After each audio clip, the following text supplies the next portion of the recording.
Larsen and turbo defence সফলভাবে 100টি K9 বজ্র ভারতীয় সেনাবাহিনীর হাতে তুলে দিয়েছে। আমাদের এই K9 বজ্র হচ্ছে সাউথ কোরিয়ান কোম্পানির হানওয়া ডিফেন্সের K9 থান্ডার সেলফ প্রোপেল হাউইটজারের কাস্টমাইজড ভার্সন। এরই জন্য 18,000টি কম্পোনেন্ট ডোমেস্টিক্যালি ডেভেলপ করা হয়েছে। ভারতীয় সেনা এই K9 বজ্রের পারফরমেন্সে খুবই স্যাটিসফাই, তাই আরও 100টি K9 বজ্র হাউইটজারের অর্ডার দেওয়ার কথা চলছে। লাদাখ রিজিয়নে এই হাউইটজার ভারতীয় সেনাবাহিনীর আর্টিলারি ক্ষমতাকে অনেক গুণ বাড়িয়ে দিয়েছে। চীনের বিরুদ্ধে গেম চেঞ্জার হয়ে উঠতে পারে এই K9 বজ্র। এর পরের আপডেটটি আসছে, ভারতীয় নৌবাহিনী তাদের মেরিটাইম সিকিউরিটিকে বৃদ্ধি করার জন্য indigenously develop autonomous fast interceptor boats এর সি ট্রায়াল শুরু করেছে। এই অটোনোমাস বোটগুলিকে ডিজাইন করা হয়েছে হাই স্পিড ও ম্যানুভারেবিলিটির জন্য, ফলে কোস্টলাইন এরিয়ায় পেট্রোলিং এর জন্য এটিকে আইডিয়াল করে তোলে। এটির অটোনোমাস অপারেশনের জন্য রিস্ককে অনেকটাই রিডিউস করে ও অপারেশনাল রেঞ্জকে অনেকটাই বৃদ্ধি করে। এখন যে ট্রায়ালগুলি চলছে এই অটোনোমাস বোটসগুলিকে ডেভেলপ করার জন্য খুবই গুরুত্বপূর্ণ। এই ট্রায়ালে বোটসের ফাংশনালিটি, অটোনোমাস নেভিগেশন,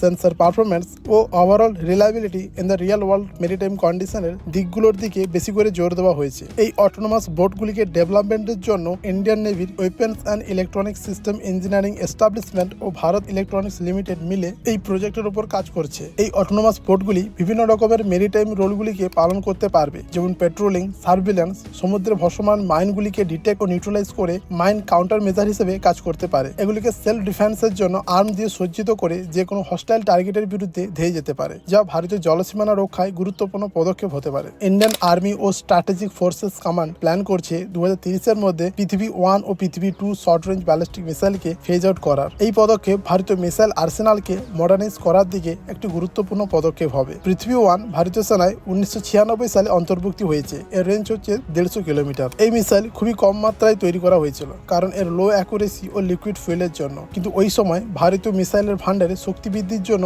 গুরুত্বপূর্ণ ভূমিকা পালন করেছিল। পৃথিবী 2ও 2004 সালে ভারতীয় সেনায় অন্তর্ভুক্তি হয়। এটিতে লিকুইড ফুয়েল ব্যবহার করা হয়েছে। 2023 সালে ট্রেনিং হিসাবে এই মিসাইলকে লঞ্চ করা হয়। এর রেঞ্জ হচ্ছে 350 কিলোমিটার। এই মিসাইলগুলিকে রিপ্লেস করবে প্রলয় মিসাইল দিয়ে। প্রলয় হচ্ছে ভারতের প্রথম কোয়াসি ব্যালিস্টিক মিসাইল। এই মিসাইলের রেঞ্জ হচ্ছে 150 থেকে 500 কিলোমিটার। প্রলয় অফার করে অপারেশনাল ফ্লেক্সিবিলিটি ও অ্যাকুরেসি অনেকটাই বেশি। এখানে সলিড ফুয়েল প্রপালশন সিস্টেম ব্যবহার করা হয়েছে, ফলে একে এক জায়গা থেকে অন্য জায়গায় নিয়ে যাওয়াও সুবিধে ও খুব সহজেই এটিকে ডিপ্লয় করা যায়। ইন্ডিয়ান আর্মি ও স্ট্র্যাটেজিক ফোর্সেস কমান্ডের সিদ্ধান্ত ভারতীয় মিসাইলের ভান্ডারকে আরো শক্তিশালী ও অত্যাধুনিক করে তুলবে, যা ভারতকে স্ট্র্যাটেজিক্যালি সাহায্য করবে ভবিষ্যতের চ্যালেঞ্জগুলিকে হ্যান্ডেল করার জন্য।